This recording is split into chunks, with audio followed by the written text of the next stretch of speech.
بس میرا ہو گیا، مجھے اور نہیں کھانا، اس نے اس کا ہاتھ روکتے ہوئے کہا، جبکہ اس نے پلیٹ کی طرف دیکھا جہاں آدھے سے تھوڑا کم لیکن وہ اپنی صحت سے کافی زیادہ کھا چکی تھی۔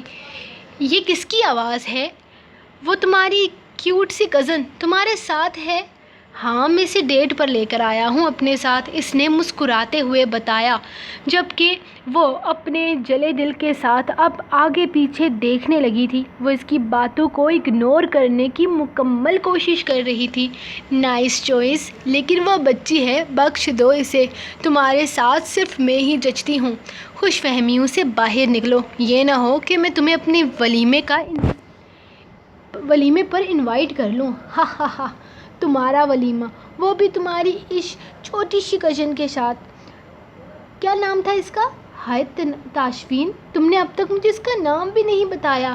نام کے پیچھے کیوں لگی ہو؟ کیا ولیمے کے کارڈ پر نام لکھوانے ہیں؟ وہ شرارت سے بولا۔ ہاں لکھوانا ہے، نام بتاؤ اس کا، وہ چڑ کر بولی۔ نام کیا ہے تمہارا؟ مائرا مری جا رہی ہے تمہارا نام جاننے کے لیے، ہمارے ولیمے کے کارڈ پر ہم دونوں کا نام لکھوانا چاہتی ہے۔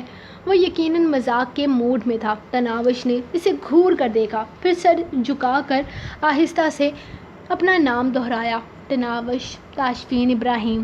وہ معصومیت سے بولی جبکہ اس کے لبوں پر جاندار مسکراہٹ آ گئی تھی۔ ہاں بھائی، نام لکھو، تناوش تاشفین ابراہیم۔ ولیمے کے کارڈ پر رائٹنگ کا ڈیزائن خوبصورت رکھنا، وہ مزے لیتے ہوئے بولا۔ مر جاؤ کمینے انسان، شرم نہیں آ رہی؟ تمہارے سامنے ایک بچی بیٹھی ہے اور تم اس کے بارے میں ایسی بکواس کر رہے ہو۔ مائرا کو برا لگا تھا۔ بس اپنی جیب سے خرچہ کیا ہو رہا ہے، تم تو مجھے شرم ہی دلانے لگ گئی۔ خیر، جلدی آؤ واپس یار، بہت مس کر رہا ہوں تمہیں۔ تمہاری بک بک سنے بنا مجھے نیند نہیں آتی۔ اس دفعہ وہ بالکل سنجیدگی سے بولا تھا، یقیناً وہ دل سے بول رہا تھا، اس کے چہرے پر سچائی صاف جھلک رہی تھی۔ آ جاؤں گی یار، تھوڑا سا صبر کرو، 7 دن میں اگر میرا نمبر نہیں آیا نا تو میں واپس آ جاؤں گی۔ اور اس دفعہ کافی بددل ہو کر بولی تھی، ٹھیک ہے، کر لو برباد اپنی زندگی کے 7 دن، اگر میں تمہاری جگہ ہوتا تو لعنت بھیج کر واپس آتا۔ اس نے کہہ کر فون بند کر دیا تھا۔ آئس کریم بہت اچھی ملتی ہے یہاں پر، وہ ویٹر کو اشارہ کرتے ہوئے بولا، جبکہ اس نے کوئی جواب نہیں دیا۔ اور پھر ویٹر کے آتے ہی اس نے ایک آئس کریم اور ایک چائے کا کپ آرڈر میں دیا تھا۔ مجھے آئس کریم نہیں کھانی، چائے پینی ہے۔ اور کچھ سمجھے یا نہ سمجھے لیکن وہ ہلکی ہلکی انگریزی تو سمجھ ہی سکتی تھی۔ بچے چائے نہیں پیتے، وہ گھور کر بولا۔ میں آپ کو بچی لگتی ہوں، 19 سال کی لڑکی آپ کو بچی نظر آ رہی ہے۔ اس دفعہ وہ تپ کر بولی، جبکہ 19 سال سن کر اس کا پانی گلے سے اترنے سے انکار کر گیا، جبکہ فوارے کی صورت میں باہر آ گیا۔ 19 سال! وہ سچ میں حیران ہو گیا تھا۔ وہ 13 سال کی دکھنے والی لڑکی 19 سال کی تھی۔ ہاں 19 سال، صرف 7 دن کم، اس نے کچھ گھبراتے ہوئے کہا۔ اوہ مائی گاڈ! اور میں سمجھ رہا تھا کہ تم اگر زیادہ سے زیادہ بھی ہوئی تو 15 سے 16 سال کی ہوگی۔ یار یہ لڑکیاں کتنی بے ایمانیاں کرتی ہیں ہم لڑکوں کے ساتھ۔ وہ تو یقین ہی نہیں کر پا رہا تھا۔ میں بے ایمان نہیں ہوں، آپ نے پوچھا نہیں، میں نے بتایا نہیں، اس نے اپنی صفائی پیش کرتے ہوئے کہا۔ کیا پوچھا نہیں؟ سب کے سامنے بیٹھی بچی بچی کر رہا ہوں، بول نہیں سکتی کہ بچی نہیں بڑی ہو؟ حد ہو گئی فراڈن! وہ غصے سے بولا۔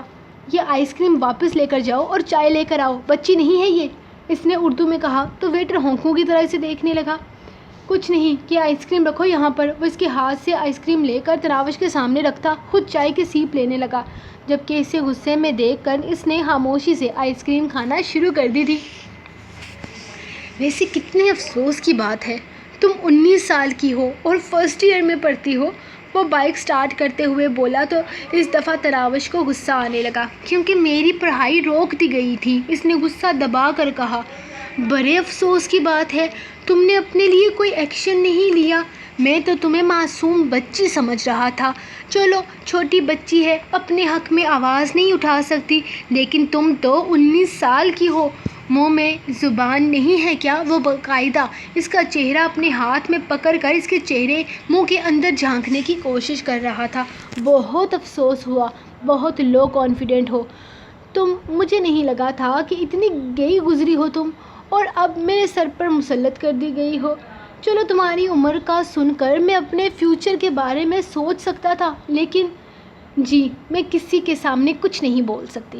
میں انتہائی لو کانفیڈنس ہوں، مجھے بات کرنے کا سلیقہ نہیں ہے اور نہ ہی میں اپنے حق میں بول سکتی ہوں اور نہ ہی آپ کے قابل ہوں، اسی لیے آپ پر مسلط کر دی گئی ہوں۔ تو خدا کے لیے مجھے اس بات کے طعنے نہ دیں۔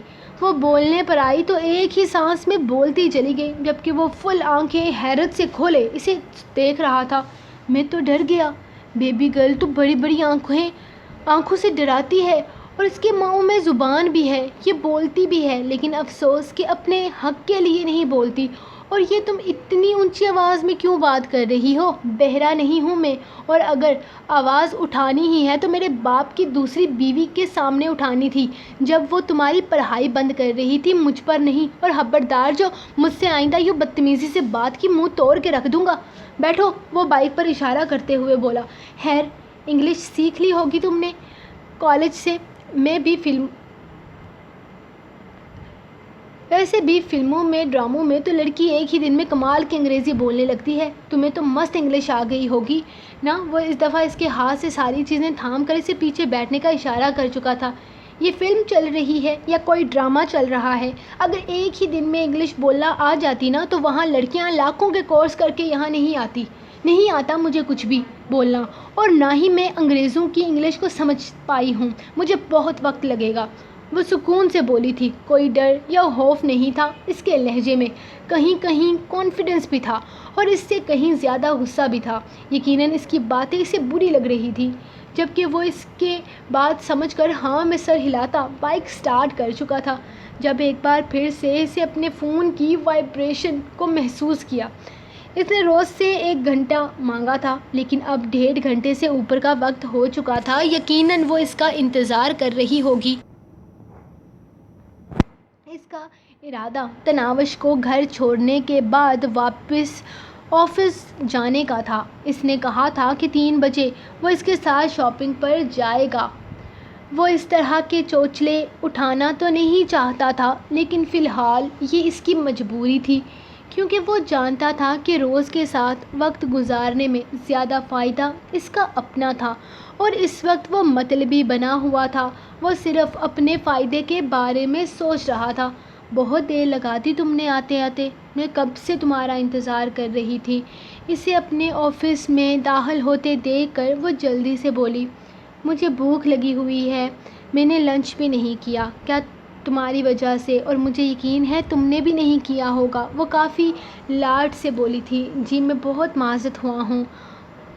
وہ کھانا نہیں کھا رہی تھی، بلکہ اگر نہیں تو کچھ نہیں کھاتی، اور اگر کھاتی بھی ہے تو اکیلی تو کچھ بھی نہیں کھاتی، اور اگر کھاتی بھی ہے تو بس 1-2 نوالے۔ اس کی صحت نا دن بدن گرتی چلی جا رہی ہے، اسی لیے تو میں اس کے ساتھ کھانا کھاتا ہوں۔ پہلے تو صرف اس کے ساتھ ناشتہ کرتا تھا اور رات کا کھانا کھاتا تھا، لیکن اب میں نے فیصلہ کیا ہے میں دن میں بھی اس کے ساتھ ہی کھانا کھایا کروں گا۔ وہ دوپہر میں بھوکی رہ جائے گی، اور مجھے یقین ہے آپ اعتراض نہیں کریں گی۔ ویسے بھی تو آپ نے کہا تھا کہ دوپہر 12 بجے سے 3 بجے کے دوران میرے ریسٹ کا ٹائم ہوگا۔ وہ اس کے ساتھ باہر آتے ہوئے بولا، تمہاری یہ کزن تمہارے لیے بہت اہم ہے نا؟ وہ اس سے پوچھے بنا نہ رہ سکی۔ وہ میری ذمہ داری ہے، اور ذمہ داریاں بہت اہم ہوتی ہیں، اس نے مسکرا کر جواب دیا۔ ذمہ داری مطلب اس کے پیرنٹس نے اس کا خیال رکھنے کے لیے تمہیں چنا ہے۔ ہاں ایسا ہی ہے، لیکن اس کے پیرنٹس نے نہیں بلکہ میرے فادر نے مجھے یہ ذمہ داری دی ہے۔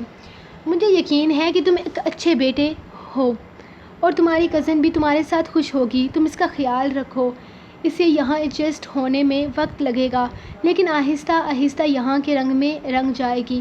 نہیں، مجھے اس ماحول میں اسے رنگنے کا کوئی شوق نہیں ہے۔ وہ بہت معصوم ہے، اور یہ دنیا بہت خراب ہے۔ وہ جیسی ہے بہت اچھی ہے۔ میں بس یہ چاہتا ہوں کہ وہ خود میں تھوڑی ہمت پیدا کر سکے۔ میں چاہتا ہوں کہ وہ ہر سچویشن کو فیس کر سکے۔ گاڑی میں چلاؤں؟ آپ کو کوئی اعتراض تو نہیں ہوگا؟ وہ ڈرائیونگ سیٹ کی طرف جانے لگی تو اس نے پوچھا، جبکہ اس نے مسکراتے ہوئے چابی اس کے حوالے کر دی تھی۔ واو، سو بیوٹیفل! تمہیں کیسا لگ رہا ہے یہ پینڈنٹ؟ وہ ایک بیش قیمتی نیکلس اسے دکھاتے ہوئے پوچھنے لگی۔ اچھا ہے، آپ کو یہ لینا چاہیے، آپ پر سوٹ کرے گا۔ اس نے بنا دیکھے سرسری انداز میں جواب دیا۔ ہاں مجھے بھی لگتا ہے۔ اس نے پیک کرنے کے لیے آرڈر دے دیا، جبکہ تاشفین کی نظر سامنے نظر آتے بہت خوبصورت لیکن نازک سے پینڈنٹ پر تھی۔ وہ والا مجھے دکھانا، اس نے سامنے کھڑے آدمی سے کہا۔ وہ فوراً اس کی نگاہوں کے مرکز میں موجود وہ خوبصورت سا پینڈنٹ اسے دکھانے لگا جس پر ڈبل ٹی کے الفاظ جگمگا رہے تھے۔ خوبصورت تو بہت ہے، لیکن اس میں 2 ٹی ہیں اور یہ لیڈیز ہے۔ روز نے تبصرہ کیا۔ یہ پیک کر دیجئے۔ اس نے روز کی بات کو اگنور کرتے ہوئے کہا۔ پلیز تائش، یہ نیکلس تم اسے دینا جس کا نام ٹی سے سٹارٹ ہوتا ہو، ورنہ وہ تھوڑا برا مان جائے گی، روز نے مسکراتے ہوئے کہا۔ جب اچانک اس کے فون پر بیل ہونے لگی، لیکن اس سے پہلے کہ وہ فون اٹھا کر کال اٹینڈ کرتا، روز نے اس کے ہاتھ سے فون نکالتے ہوئے کال چیک کی۔ سامنے اسکرین پر تہمینہ لکھا ہوا آ رہا تھا اور ساتھ پروفائل پر ایک عورت کی تصویر لگی تھی۔ یہ وہ کال کٹ کرنے والی تھی کہ اس سے پوچھنے لگی، میری مدر ہیں، اس نے جواب دیا تو اس نے مسکراتے ہوئے فون اسے واپس کر دیا۔ تم اپنی مدر سے بات کر لو، تب تک میں کچھ اور پسند کرتی ہوں، اس نے مسکراتے ہوئے کہا۔ اس نے یہ ڈبل ٹی والا لاکٹ یقیناً اپنی ماں کے لیے خریدا ہوگا، کیونکہ ان کا نام بھی ٹی سے شروع ہوتا تھا۔ ہاؤ سویٹ، یہ اپنی موم سے کتنا پیار کرتا ہے۔ سنو، مجھے بھی ٹی والا خوبصورت لاکٹ دکھاؤ، اس نے سامنے کھڑے شاپ کیپر سے کہا، جو اس کے لیے مختلف ڈیزائنز میں ٹی نکال کر اسے دکھانے لگا تھا۔ کیا مسئلہ ہے آپ کے ساتھ؟ کیوں فون کر رہی ہیں مجھے بار بار؟ کتنی دفعہ منع کیا ہے، یہ وقت میرے کام کا ہوتا ہے، فارغ نہیں بیٹھا ہوتا میں کہ آپ کے فون اٹینڈ کرتا رہوں گا، وہ غصے سے بولا تھا تو دوسری طرف سے ایک آدمی کی آواز سنائی دی۔ تاشفین، بیٹا تمہاری ماں کی طبیعت بہت زیادہ خراب ہے، پرسوں سے بخار اتر ہی نہیں رہا، تم تھوڑا سا وقت نکال کر اس سے ملنے آ سکتے ہو؟ یہ بخار میں مسلسل تمہارا نام لے رہی ہیں، اس شخص نے بہت عاجزی سے کہا تھا۔ ایم سوری انکل عرفان، میں نہیں آ سکوں گا، میں یہاں بہت زیادہ مصروف ہوں، میرے پاس بالکل ٹائم نہیں ہے، اگر ہوتا تو میں ضرور آتا، اور پلیز آئندہ فون کرنے سے پہلے ذرا احتیاط کیجیے گا، میں جہاں کام کرتا ہوں وہاں مجھے فون یوز کرنا الاؤ نہیں ہے، اللہ حافظ۔ اس نے بس اتنا کہہ کر فون کاٹ دیا تھا، جبکہ وہ اب اندر جانے کا ارادہ رکھتا تھا۔ اس نے دیکھ لیا تھا روز اس کے فون پر آنے والی کال کی وجہ سے اچھی خاصی ناراض ہوئی تھی، لیکن اس نے کہا کچھ نہیں تھا۔ وہ جہاں پہلے کام کرتا تھا وہاں اسے کام کے دوران فون یوز کرنے کی اجازت نہیں تھی، اور یہی رول اس نے یہاں بھی اپنایا ہوا تھا، اور روز اس کی باس تھی، بے شک اس کا وقت اپنے لیے لے رہی تھی، لیکن حقیقت یہی تھی کہ وہ اس وقت اپنی ڈیوٹی ہاورز میں تھا، اور وہ اپنے رول توڑنے کے بارے میں سوچ بھی نہیں سکتا تھا۔ سو گائز، کل والی ایپیسوڈ پر بہت کم لائک آئے ہیں، لیکن پرسوں والی ایپیسوڈ پر اچھے لائک آئے ہیں۔ جس دن میں کہتی نہیں ہوں اس دن آپ لوگ لائک نہیں کرتے، اسی لیے اب میں ہر ایپیسوڈ کے نیچے لکھ دیا کروں گی تاکہ آپ کو یاد رہے، ورنہ آپ لوگ تو کچھ زیادہ ہی بھلکر ہوتے جا رہے ہو دن بعد دن۔ تو نیکسٹ ایپیسوڈ آئے گی 420 لائکس کے بعد، تو اس سے پہلے کوئی بھی ایپیسوڈ نہیں مانگنا۔ اور جو ارتضیٰ والا ناول ہے اس کی کل لاسٹ ایپیسوڈ آئے گی، کیونکہ میں نے اس کی 4 ہی ایپیسوڈ کے PDF بنائے تھے، اس کے ٹوٹل میرے خیال میں 12-13 ایپیسوڈ تھے، تو میں نے 4 PDF کریٹ کیے تھے تاکہ ہم 4 ایپیسوڈ میں اس کو ختم کر سکیں۔ ویسے بھی اس کی ایپیسوڈ بہت لمبی ہوتی جا رہی ہے، تو ہم نا اس کو جلدی ہی ختم کر دیں گے۔ اور باقی اس کے بعد تو عشق تو جنون انشاءاللہ ہم 1 جون سے سٹارٹ کریں گے۔ اور جو مرم قائزان کے بارے میں بار بار پوچھ رہے ہیں، تو آپ لوگوں نے ٹائم پر سبسکرائب پورے نہیں کیے تو اس دوران میں نیا ناول بیچ میں شروع کر چکی ہوں جس کا نام ہے کبھی یوں بھی آپ میرے دل میں تو، جو کہ آپ نے ابھی ریڈ کیا ہے. تو نیکسٹ ناول اوبیسلی تبھی آئے گا جب یہ ناول ختم ہو جائے گا. اس دوران ہم وہ والے ناول بیچ میں پڑھ رہے ہیں جو آلریڈی کمپلیٹ ہو چکے ہیں اور کسی نہ کسی پلیٹ فارم پر موجود ہیں. تو میں ملوں گی آپ کو نیکسٹ ایپیسوڈ کے ساتھ. تب تک کے لیے اپنے رائٹر کو دیں اجازت اور دعاؤں میں یاد رکھیں. اللہ